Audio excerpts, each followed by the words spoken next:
Okay. All right. How's that? See that? Okay. Brother D brought a gift to give away, and I think it would be nice to give it to D. Well, I'm going to keep that on there so you can see what it is. Oh, very nice. Painted by Brother D. Wow. So he's a man of many talents, so be sure and read his signature block. Very nice. Oh, yeah. Why don't I lay it over here? I'm just going to put it over here. Thank you.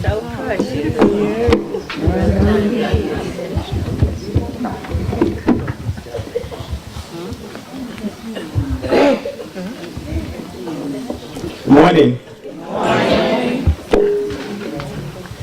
This is my first time ever speaking in front of all ladies.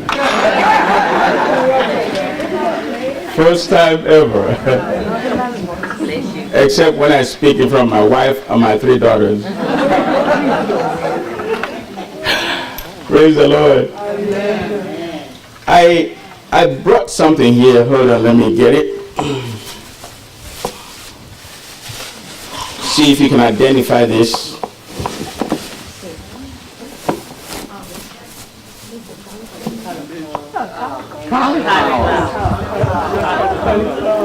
So everyone knows what this is. Cauliflower. Very good. I haven't tried it before. Who likes it? Okay, after this morning we'll take you home. Yeah, whoever likes it. I like the name cauliflower because it is an attitude vegetable. It's an attitude vegetable. Whatever you call it, that's what it is. Life is 20% of what we make it and 80% of how we take it. Somebody may want to make you angry, but you don't have to take it that way. You frustrate yourself when you take it that way. Life will make all things happen around you, ugly things, but don't take them ugly. Whatever you call it, that's what it will turn out to be for you. If you wake up in the morning and say, "This is the day the Lord has made," then you will rejoice and be glad in it. If you wake up in the morning and say, "Oh my God, what a day this is," then it will go down for you. That's why I brought this. Call it flower. If you call it flower, it will spray fragrance all over you. Call it whatever you may, but let whatever you call it be positive. Amen? So who likes cauliflower? I love it.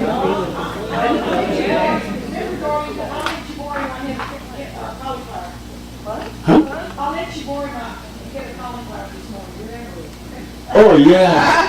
Okay.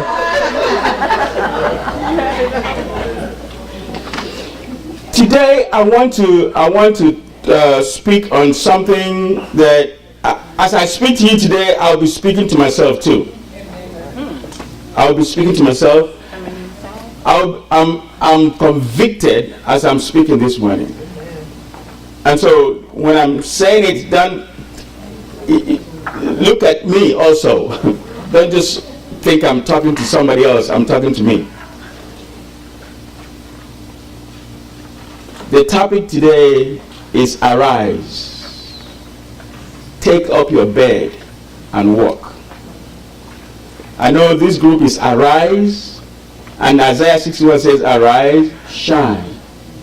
The sun must not shine unless it arises. Even the star, it has to arise in order to shine. And to arise means it has to break through the clouds. Trouble. You have to break through the cloud. You know, the caterpillar, before it can become a butterfly, it has to break through the cocoon before it can fly. There are a lot of butterflies, they look beautiful, but they can't fly because they have not broken out of their own cocoon by themselves. And I'm speaking to me, remember? Father, we just want to thank you this morning, and we pray, oh God, that you speak to us. Speak to us. Speak to us, oh God. Change us, oh God. Turn us around, oh God. May you be the vessel this morning that will speak. Father God, I will just be the vessel.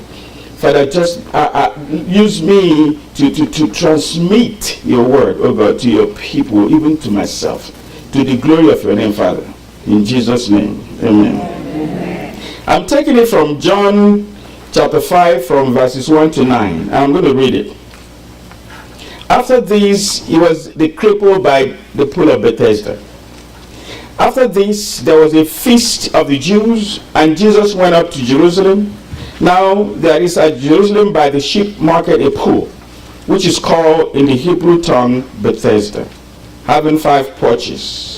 In these lay a great multitude of impotent folk, of blind, halt, withered, waiting for the moving of the waters.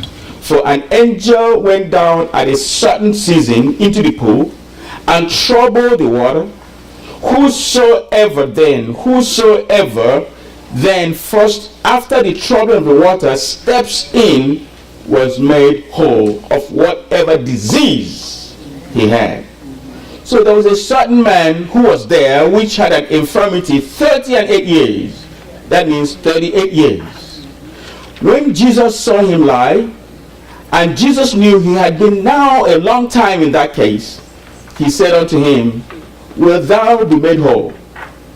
Then the man answered him, Sir, I have no man, when the water is troubled, to put me into the pool, but when I'm coming, another person stepped down before me. Jesus said unto him, Arise, take up your bed and walk. And immediately the man was made whole, and he took up his bed and he walked. See, Jesus said to this man, Arise, take up your bed and walk. I want you to tell somebody today, arise. See, because you have to consciously make that effort to arise. When you wake, I'm glad you're here.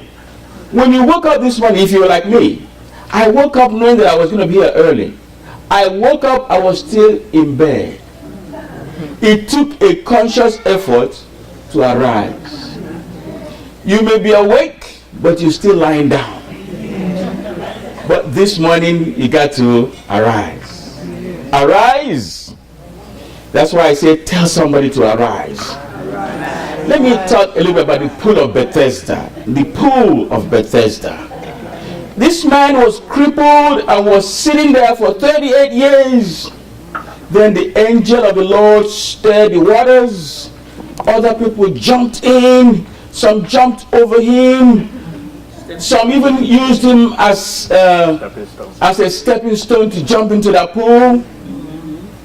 Nobody helped him. For 38 years. People saw him there every day for 38 years. How come? There was nobody there to say, man, let me push you in so you can get healed. They just jumped over him and left him there. Why didn't somebody help him? Didn't he have a friend? Didn't he have a family member? Didn't he have somebody from Shine? Was there no good Samaritan to help this poor guy? You know, the French people, when I was in high school, we learned, who speaks French? I said, beaucoup de gens, beaucoup d'amis. That means when you have plenty of money, you have plenty of friends. But when your money is out, your friends are out. We all need good friends. We all need good friends. And I'm happy for Shine. Because now you all are together. You know each other. I had Miss Marsha say that our information will be by word of mouth. That means you communicate. You talk to each other. There are some people who don't talk to each other. It's a good thing. We all need good friends. The friends that can help us get into the pool when the water is stirred. So if you may have good friends, when the pool of business is stirred, they will inform you, hey, there's this business in town, this new business. I want you to come be a part of it. There are some friends who, when they hear about the business, they don't want you to know about it. They just want to be the only ones. The pool is stirred. Can somebody push me in, please? Instead of jumping over me or using me as a support to get it. Instead of helping, they gossip. Look at that guy, man. He's been sitting there. They tell stories that are not even true about you. There are some friends, when they see new business, they call you. There are some friends, when they see that there's something happening in Houston, Texas, something new that can benefit you, they'll call you. There are some friends, when they see it and they don't have the money for it and they know you have the money, they'll come and borrow money from you. Or they take money from you to go do it.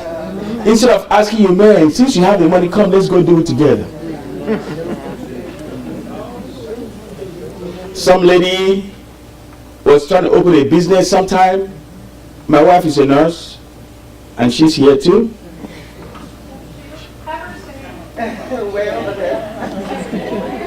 I mean, this is stand. Yeah. And she was trying to open a business, and she came to my wife, she's a nurse, and she said, please, can I borrow your nursing certificate? Because this is a true story, because I want to hang it in my office so when the state comes, they will see that I have a nurse in here. My problem was, since you know my wife is a nurse, and you're not a nurse, and you have this business opportunity that the angel has stirred the water for, why didn't you say, since you're a nurse, come, let's do this business together?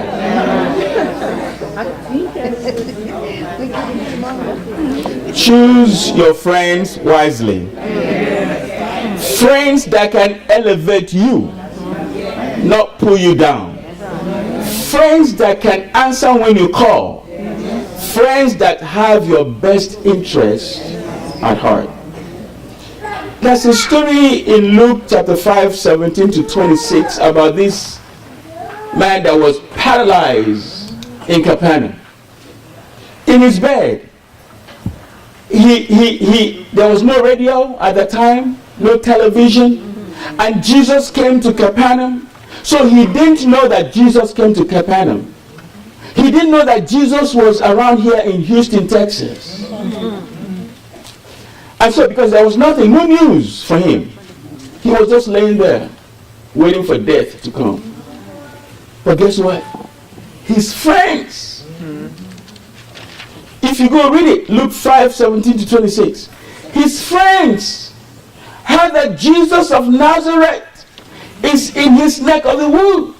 His friends live in Conroe. Some of them in Dallas, Texas. Some of them in Richmond, but this guy lives in Houston, right here on Bissonnet. And most of these friends work. They called in. I'm not coming to work today because I have something to do for my friend. They left whatever they were doing. They went to their friend's house, picked up their friend, and took him to Jesus. Talk about good friends. And when they came to the house, right here in the fellowship hall, there were a lot of people. Jesus, when Jesus comes, everyone wants to come. There were a lot of people. Even the house was filled up, even to the outside. They couldn't get in. They could have said, man, we did our best. Let's just take him back home. We couldn't get in. These guys were relentless. They stayed there and they tried to figure out how to take their friend to Jesus, because they knew if he would get to Jesus, he would be healed. They didn't want to give up. What did they do? Somebody knows? They went up to the roof, carried their friend on the shoulder up to the roof. They didn't care that the roof insurance had expired. They tore up the roof and they laid their friend to the feet of Jesus. If you read, you will see that Jesus did not heal that guy because of him. He did not heal him because of his faith. Jesus said, when Jesus saw their faith, the faith of his friends, and he healed the poor guy. Friends are good. Good friends. Isaiah 41, 6-7 says, everyone helping his neighbor. Everybody will say to his brother, be strong. The craftsman strengthens the goldsmith, because we all have different talents. You do something that others don't do, but goldsmith, please strengthen the craftsman. Don't be jealous of the craftsman's craft. Use the hammer to nail it so that it stays strong and you can say it is good. And you strengthen each other. Read it when you get home, Isaiah 41, 6-7. 6-7. And if you want to have a good friend, you also must be a good friend. That's right. Amen. You can't have a good friend if you're not a good friend. So who is that man by the pool of Bethesda? Who is that man? You. Me. We are all crippled by something. Yes. Pride. We are too proud to ask somebody for help. We are suffering in silence. Pride will let us go, man, I have a problem. Can you please help me? Why don't you ask? If the poor guy by the pool of Bethesda has, man, please, can you help me? He was too proud, maybe. Maybe arrogant. We are so arrogant that no one wants to do business with us. Maybe we are bearing unforgiveness. Somebody did something wrong, you haven't forgiven the person. How can the person come to you to help you out? We hold bitterness. We hold grudges. Something happened years ago, you still remember? My goodness. You come to church every day. The usher is trying to give you the bulletin. You just ignore the usher. You can't even see, how you doing today? Welcome to Braeswood.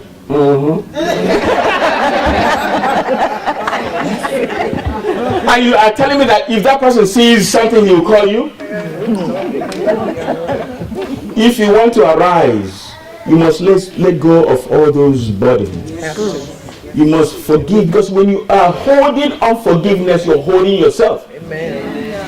Unforgiveness is like poison. You drink it and you expect somebody else to die? No, you drink it, you die. Because the person you are holding grudges against may not even know. They are going, having good time, and you're over there, whenever you see them, you die inside. That's true. He sat by the pool 38 years. Most of us have been in America that long. The pool of Bethesda called America. Most of us were born here. Do you know how many people flood the embassies of other countries just to get a visa to come here to this pool of Bethesda where the angel of the Lord has stirred waters? They call it land of milk and honey. This is Canaan for people out there. But for you that are born here, it's nothing. You are sitting by the pool of Bethesda You haven't jumped in. People come from other countries, they jump over you into the pool. I'm not talking about you, I'm talking about myself. Because I'm an American citizen too. Hello, Brother D. Yes. And not just here, we are in Texas. In Texas too. That's the best. The best. Everything is big in Texas. The angel of the Lord stirs the water here. And we are still sitting here. For many years. More than 38 years. I've been in America more than 38 years, so I'm still sitting by the pool. Did I jump in? Maybe I did. And to the glory of God. There are business opportunities in America. America is the only country where you can open a business from your house and run it. There are career opportunities, scholarship opportunities for the children, grant opportunities in America. When I was growing up, we paid tuition from kindergarten. From kindergarten all through, no scholarship. Scholarship for who? Here in America, all you have to do is make good grades. Bill Gates will give you scholarship to the end of the world. You are in college sitting by the pool of Bethesda, all you have to do is jump in. If you have been sitting at the pool crippled by something, think about it. It could have been hate, envy, fear, worry, maybe finances, sickness, loneliness. But that's a second chance. Today, Jesus has come. And he's saying to us, arise. Take up your bed and walk. Is there someone you haven't forgiven? Forgive them now. Is there someone you are holding grudges against? Let go. Is there somebody you gossip about? Release them. Is there a degree that you have always wanted to get? Go get it. Is there that business that you have always wanted to open? Go open it. Is there that career that you have always dreamed about, even if you are retired? You're not tired. You can start doing something. There was this Jean at the office. She does jewelry. I forgot your name, Sister May. Janice. She came to the office one day and I saw her with her jewelry and stuff. I know that's not what all she has been doing all her life. She had worked some kind of way somewhere, but she's still using her passion. She's not going to give it up. Don't wait until you have all the time in the world or all the money, because you may never have it. Begin somewhere. We all don't have to be professors or engineers or doctors. I ask people, if everyone in here, if we're all doctors, and then Maria comes and says the sewer is broken, who's going to fix it? If you know John Moore, you know John Moore? Yeah. Call John. Get Moore.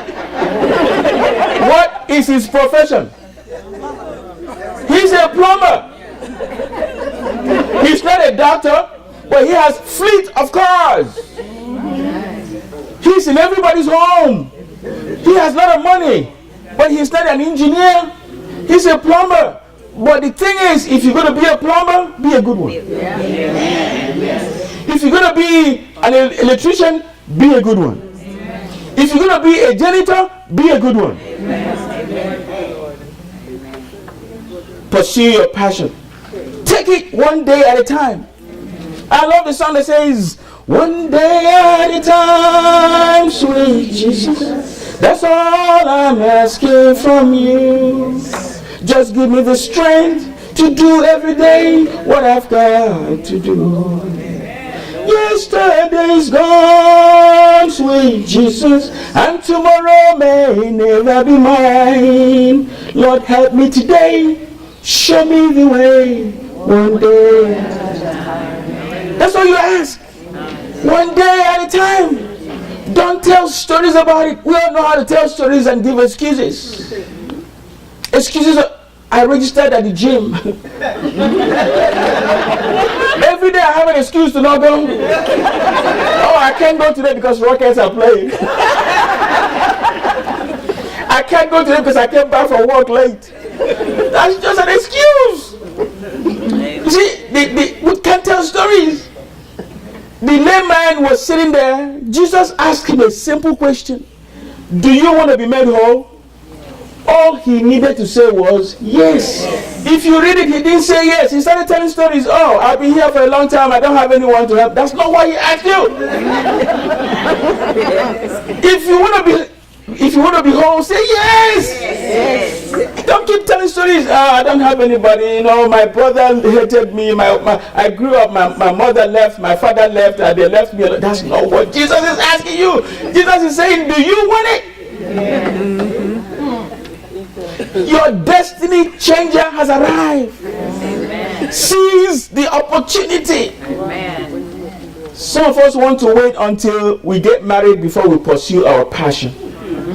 Some of us want to wait until our children get out of kindergarten and get to middle school, then we can pursue our passion. Then when they get out of middle school, it's okay, wait when he gets through high school. I'll wait until he gets through high school.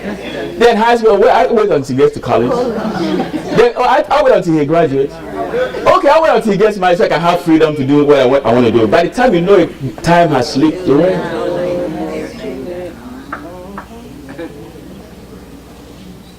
And by the time you think about it, you look back and say, man, I should have. But listen, Jesus is here. Can you hear him say, arise? I can hear him say, arise. Your opportunity has come. Your destiny changer has arrived. Your destiny restorer is here today. And he's saying to you, to me, arise. Take up your bed and walk. Perhaps you have tried it before. Past mistakes, you failed. You are afraid now that if I try it again, I'll fail again. You may have been disappointed or humiliated trying to get it. You may have been pushed down and stepped on. Oh, the lady with the issue of blood. She knew that my destiny changer is here. My healer is here. She had spent all her money. Now she saw that, she heard that there's an opportunity. The healer of healers, the balm of Gilead is in town. And she determined to touch the hem. If I could just touch the hem of his garment, I'll be made whole. People started pushing her down. They pushed her down, she would get up. They pushed her down, she would get up. With the last breath she had, I could see her stretch. Stretch. And then just touch it and she fell down. Oh my God, Jesus said, somebody touched me. People say, man, everybody has been touching you. You said, no, somebody touched me. Power has gone out of me. When you touch Jesus with your faith, power will get out of him. He's here. All you have to do is stretch. Stretch. Arise. Take up your bed. It takes conscious effort. You can't just sit there and wait for somebody. The alarm can ring, but unless you wake up and get up, you're still lying down.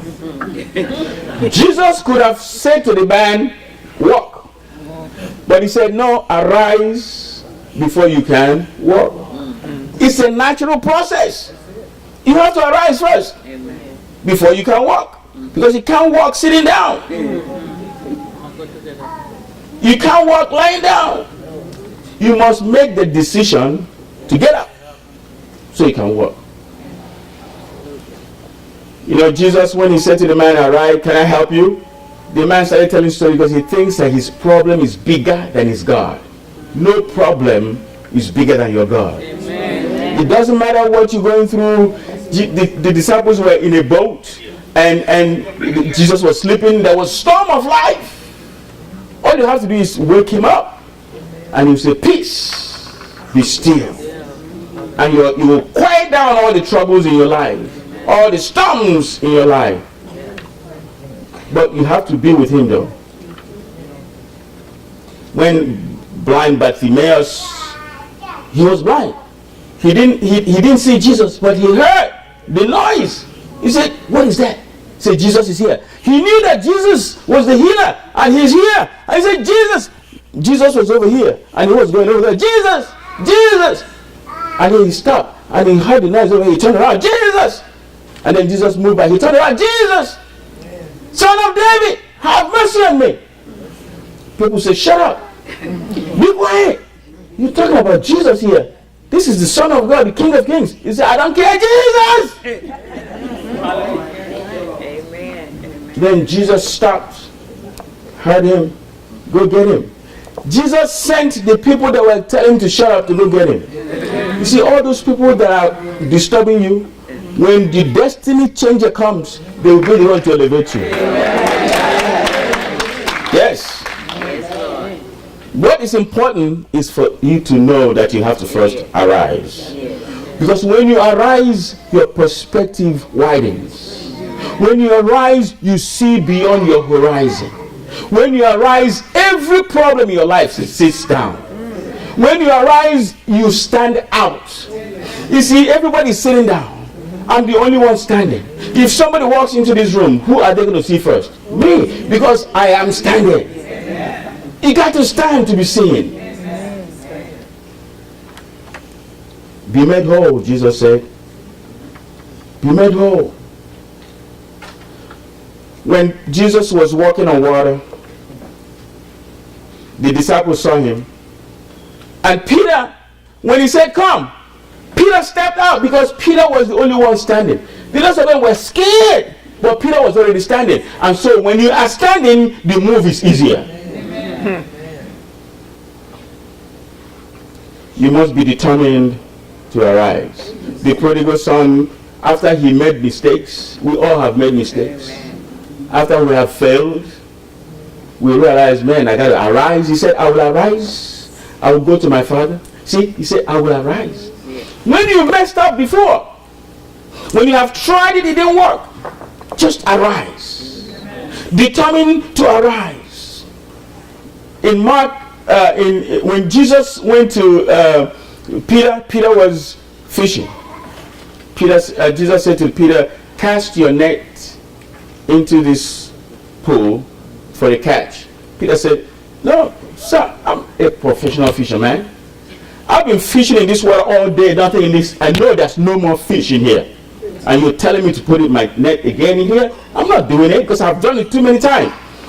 Jesus said, Peter, I said to you, cast your net in the same pool. And Peter said, but because you said so, I will do it. And Peter listened to Jesus, cast his net in the same pool. He couldn't even pull it out. He had to call people to help him. That was the same pool where he had tried and failed. If you have failed at the application and you failed, try it again. If you have gone to look for a job somewhere and they didn't take you, try it again. If you have laid your hand in this business and it didn't work, try it again. Whatever you have tried before and it didn't work, Jesus said, do it again. In the same pool. All you have to do is recognize that the opportunity is here. Recognize the opportunity. I'm going to tell you what arise means, because I always speak in acronyms. Arise means something. I'm going to tell you how you arise. A, activate your gift. I'm spelling arise. A, activate your gift. Everybody has gifts, and your gift is unique. No, it's not duplicatable. It's not something you can transfer. It's something that you have to yourself. That's why God gave you this gift in the palm of your hand, because you use your hand. If you look at the lines in the palm of your hand, they are different. Even if you are twins, the lines are different. These lines are the lines of your giftedness. It's unique to you. I looked at mine and I see a star. That's when I knew I was a star.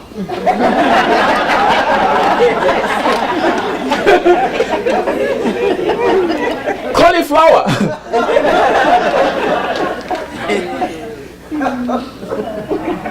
Yes, ma'am. Oh. Okay, good. Yeah, when you look at it, whatever you call it, that's what it is. Activate that gift. Activate it. Whatever it is. There's a parable of the talent. God may have given you one, given the other one 3 or 5. All you have to do not bury it. Some of us have buried our gifts. Jesus will ask you about that gift. You know, he came back and asked the other person, what did you do with it? He said, I brought 3 more. I brought 5 more. But the person he gave one said, I buried it because I know who you are. And I tell you, it doesn't matter if you have 1 gift or 2 or 3, the blessings are the same. If you read what Jesus said, he said, well done, good and faithful servant. You have done well with what I have given you, I will give you more. Amen. Activate your gift. A. R. Recognize the opportunity. Because the opportunity, blind Bartimaeus recognized the opportunity. The woman with the issue of blood recognized the opportunity. You got to know when the opportunity has come. The guy that needed help 38 years didn't even recognize that the opportunity was here. He said, do you want to be made whole? He started telling stories. You got to recognize the opportunity. There was a pastor friend of mine. He confessed one day of how he prayed and prayed. Christmas was coming and he was praying for a bicycle for his daughter.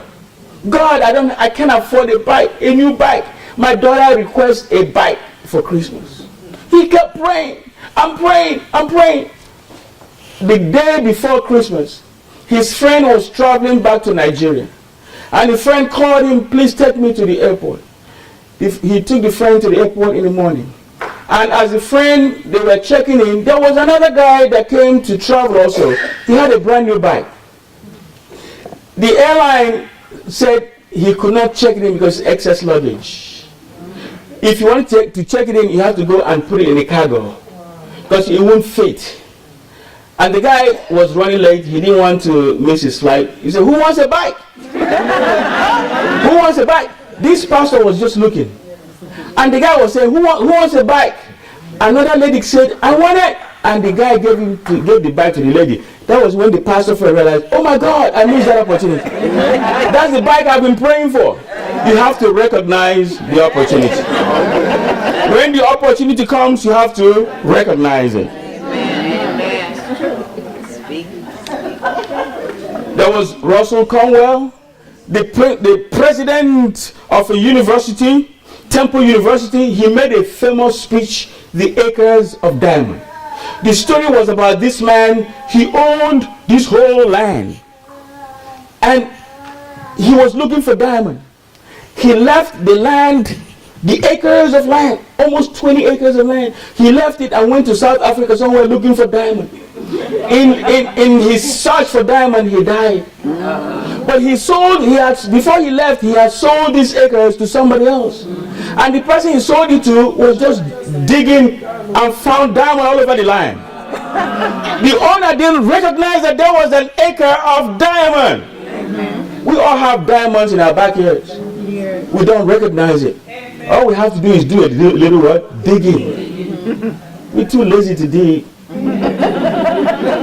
When I speak to our youth, I tell them, some of them, they get admission, they apply to go to university in Washington to study biology, study chemistry. University of Houston has biology and chemistry. It will be okay if you get admission, you got scholarship to go. But if your parents are paying for it, why are you going to Washington? When you can get biology here. People in Washington want to come to Houston and get biology. And you go into Washington, you travel back and forth for Thanksgiving, for Christmas, for New Year, and then you realize, man, what I was looking for over there is right here.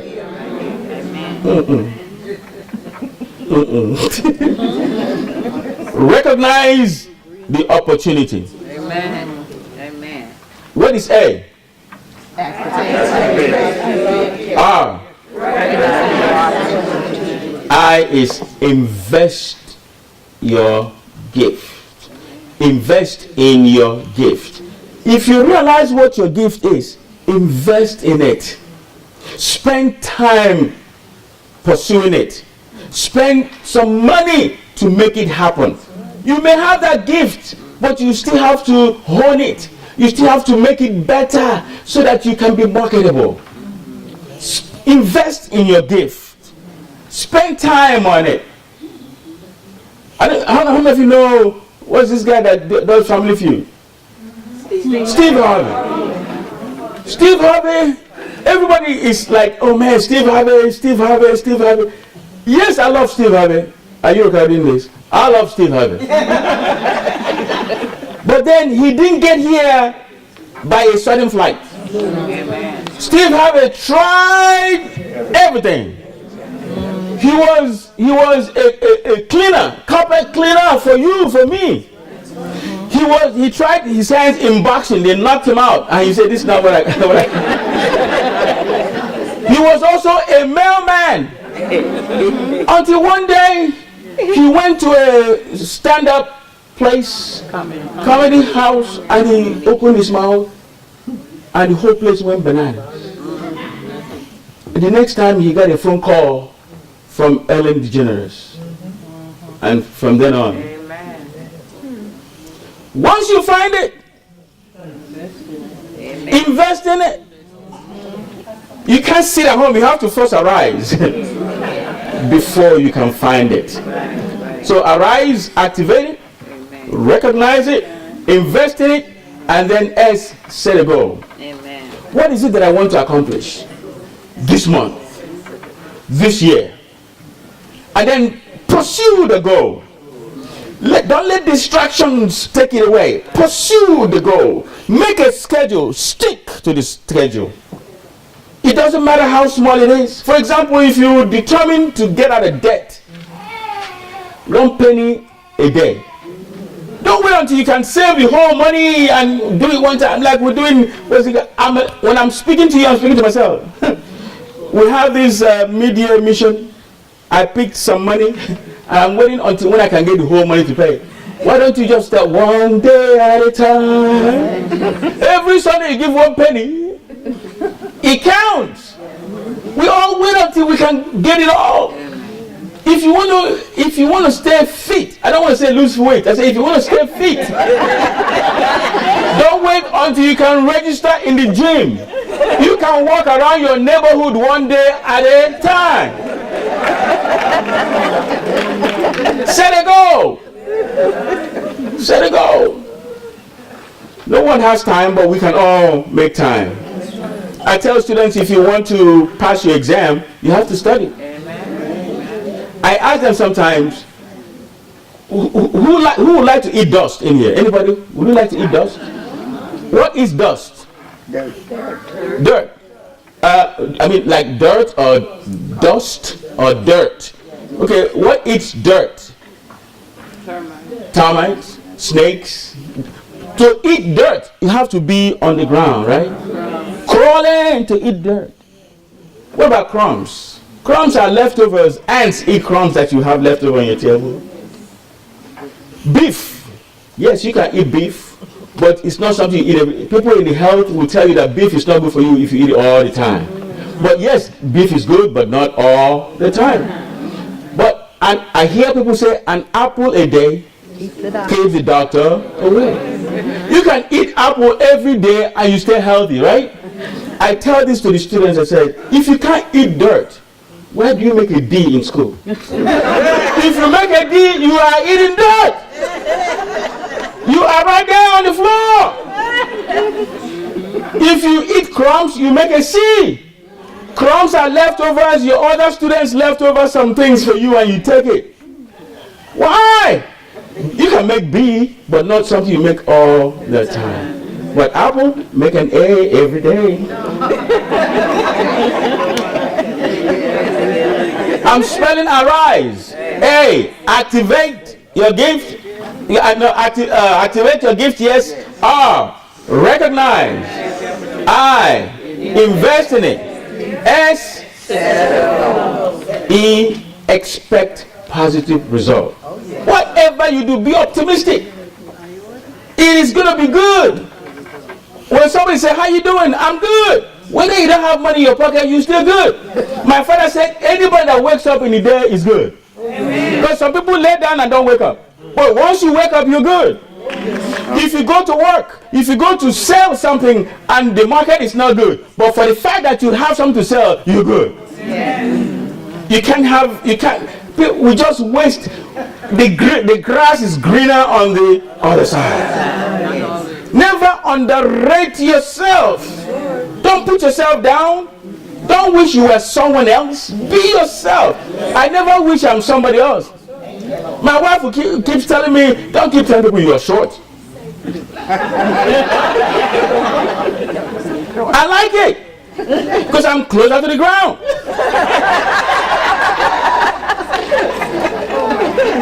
Be thankful for who you are. Be thankful for what you have. Because you know you can do all things through Christ who strengthens you. So arise today. Take up your bed. Confront your fears. Take away a negative attitude. Deal with those habits that keep you down. You know, lazy hands don't get promoted. You got to be doing something to get promoted. When Jesus came to Peter and Andrew, they were fishing when he called them.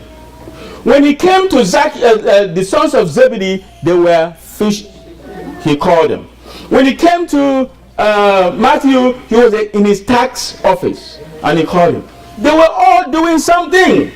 They all arose. They were doing something, then the promotion came. Gideon was hiding, but he was doing something in the wine press. When the angel came to him and said, thou mighty man of valor, he was doing something. Elijah, when he called Elisha, Elisha was in his farm doing something. You got to arise. My people say you got to arise.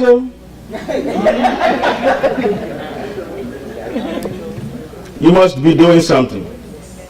And then remember he says, arise, take up your bed. Your bed is your fears, anything that's holding you down. Take it up. Deal with it. Confront it. If it's fear, confront it. If it's mistake, confront it. Whatever, if it's unforgiveness, confront it. That's your bed. Jesus said, take it up. Confront it, then you can walk. Then how do you walk? I'm spelling walk. W-A-L-K. I'm winding up. Walk. You got to wait on the Lord. Don't rush. Even though you know, man, I got the talent, I got to do it, but wait on the Lord. Amen. Moses knew, I don't know who told him that he will be the one that will save the people of Israel, take them out of Egypt. And so he took it upon himself and he killed somebody and he had to run away until the right time came. And God sent him back. You got to wait on the Lord. Don't do it on your own. Wait. Hey, acknowledge him in all your ways. In everything you do, acknowledge God. When you get it, say, thank you, Jesus, for this one. Acknowledge him. I'm spelling walk. L, lean not on your own understanding. It's not about you. What I'm speaking to you today is not my understanding. I know nothing. Everything has to be because of God. And then K, know that all things work together for good to those who love the Lord. You know Zacchaeus? You don't know Zacchaeus? Yeah. What do we know him for? Yeah. He was a short man. Very short man. He knew that he heard that Jesus was coming, right? Jesus was coming to his neck of the wood. And he said, man, Jesus is coming. And he started thinking about it. He said, what am I going to do? What was he thinking? He knew that there were giants like Pastor Steve and tall people that they are going to be there to see Jesus. But he was this little short man. And so he wouldn't be able to see Jesus. So what did he do? He didn't give excuses. Man, I can't go because I'm short. People will not even let me see him. He didn't say, man, blaming his father or mother for making him short. He decided to do something about it. He climbed the tree. And I tell you, if you are short, if you think you're short, climb the tree. Now unto the King, eternal, immortal, invisible, the only wise God, be all glory, honor, and adoration in Jesus' name. Thank you so much.